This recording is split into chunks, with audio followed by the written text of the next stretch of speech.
gece itiraf edebilsem, yüreğimde kalanı diyebilsem, oh, hara gedir sonumuz bilmirəm. Gülürük ama içten titreyirəm. Bir qədəh də sənin üçün içirəm. Səninlə hər anı hiss edirəm. Ne etsəm bilmirəm. Sevirəm səni ama bilmirəm. Mən itirirəm yolumu, sevginlə tapıram yenə yolumu. Bizə yaraşan bu mu? Sevib də susmaq doğru mu? Mən itirirəm yolumu, bizə yaraşan bu mu? Bəlkə də yoxdur sonu.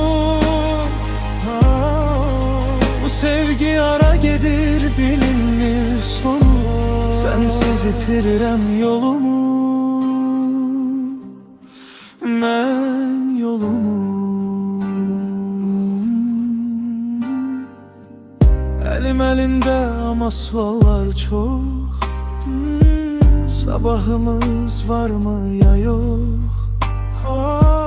Gözlerinde itirem her gece. Tapıram özümü senin yüreğinde.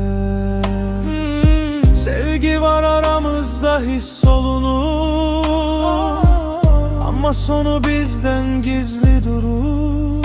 Bir gün biter diye korkuram ben. Ona göre susuram herden. Ne ayrıyıq ne de tamam biri. Arada kalan iki yüreği. Sevirik ama suallar çok. Bu yolun sonu var ya da yok. Gel bırak aklına geçsin bu hal. Belki sevgi özü yazar son. Elimi bırakma ne olursa olsun. Koy sonu bilinmese de sevgi dolsun. Ben itirirəm yolumu,